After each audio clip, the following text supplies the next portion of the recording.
and my sister's daughter.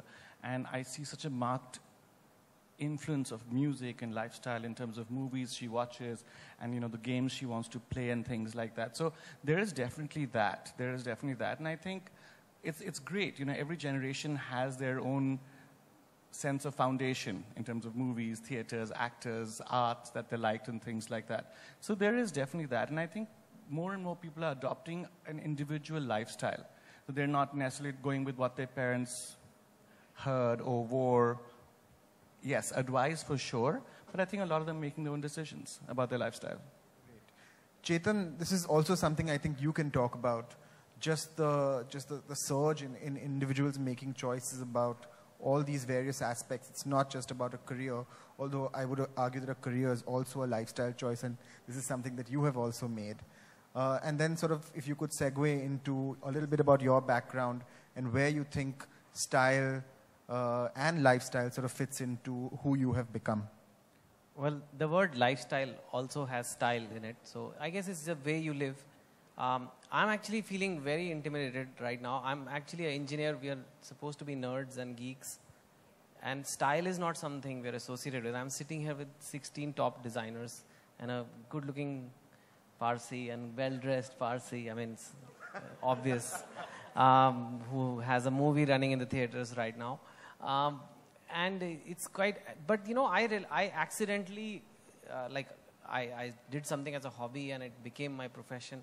And I accidentally stumbled into some industries like entertainment, TV, films, where style is very important. The way you look, the way you present yourself is very important. So I fought it for a long time, but I realized that it's not just for fashionistas or fashion icons. Even if you're a banker, even if you're a businessman, a stylish banker will do better in his career than a non-stylish one, or a stylish businesswoman will do better in her career than a non-stylish one. So, and it's not always that you have, the style is something which people just want to see whether you have paid attention to it. I think people want to see, have you made an effort? Nobody is expecting you to look like the people that come in your magazines, for example, because those are extremes. I mean, those are icons in their field. So the whole population can't be that.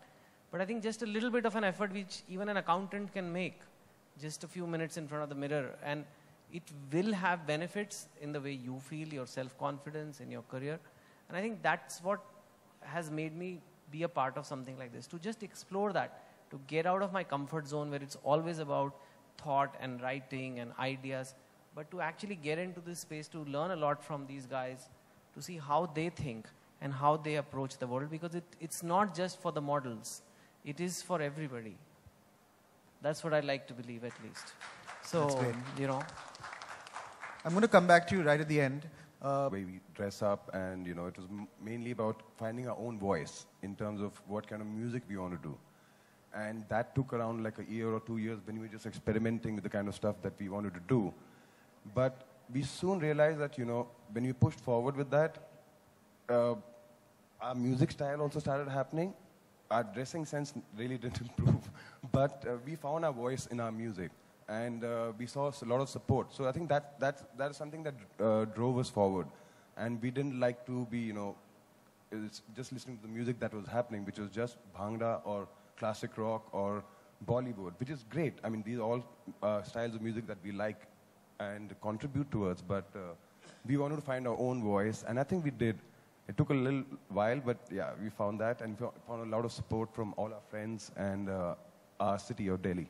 So you're defining your style through your voice. Yeah, I think it's important as a musician. That's what you got to do, is find your voice, and that becomes your style. Any creative person, I would say, that's true. Yeah, but I'm just talking as a musician. And I mean, even what you wear is kind of, it's a very introverted process, writing music. So hence you also get to explore what kind of colors, clothes you're attracted to, and then basically you just go with that. What about some of your icons outside of music?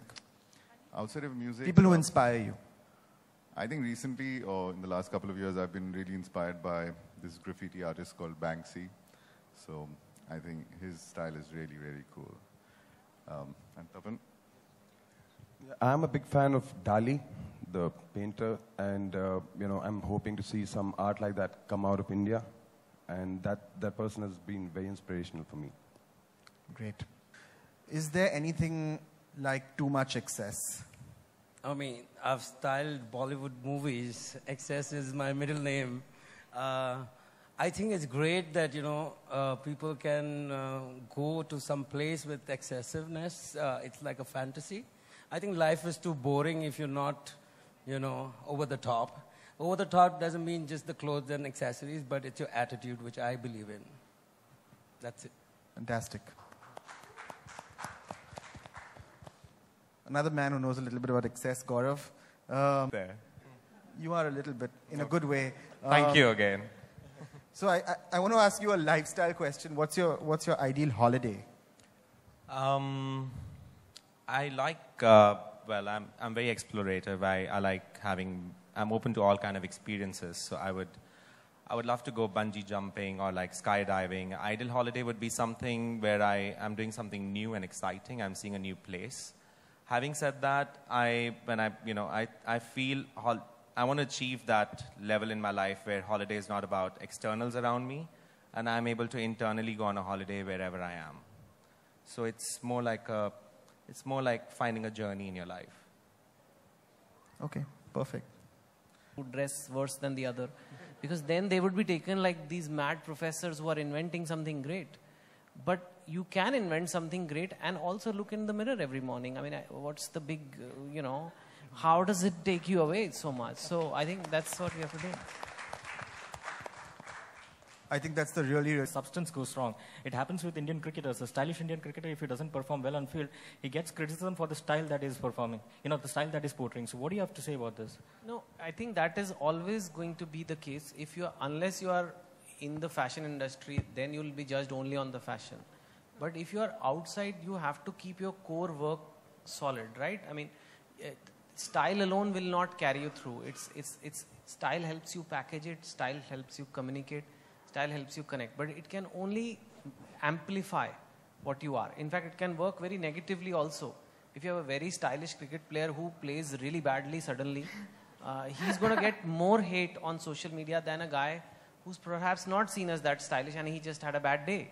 So it is a big, it's something that attracts attention, and it has to be used with care. But you must not let style dominate substance. It should not be style over substance for people. It's style and substance. And I think that is really, really possible. I mean, when all Indian men get married, then they do go to the parlor, and then they do. Why do they do it that day? Right? Suddenly the need to look good comes, like the same people you're meeting, same uncles and aunts you've been meeting. But then the next day they go to office, it doesn't really matter because it's a cultural thing. Whereas a country like France, I mean, it's not like they are extraordinarily, not everybody there is watching fashion shows every day, but there's a certain element of style in the way people dress up there. So I think that has to come in a little bit. And it will come. Now, as India progresses, you will see that happening. The entire community has to become a little more inclusive.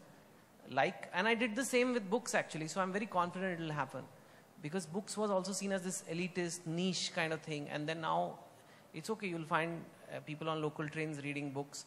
Same can happen with fashion as well. It just needs to adapt. I mean, the people in the industry have to adapt to the people, and the local population has to culturally shift and realize that this is something that will benefit me. It's not just vanity. It's not just something, other people do. It's something I need. So, if you don't mind, may I add to that? Well said, Chetan. Yeah. And I'm adding to what Chetan has to say. I think we talk about fashion and style and all of that. I think it's also got to do with refinement. It's got to do with being ambassadors of the country. I mean, when we travel, for example, my uncle used to always travel in a full suit. And I used to say, Uncle, why are you traveling in a full suit? And he says, you know what? We're ambassadors of our country. We are flying internationally. When we get off the airport, we should look good. We are representing our country. So he says, the day you start, it's very important, I say. It's not just about being fashionable. It's about showing respect to who you are and where you're going.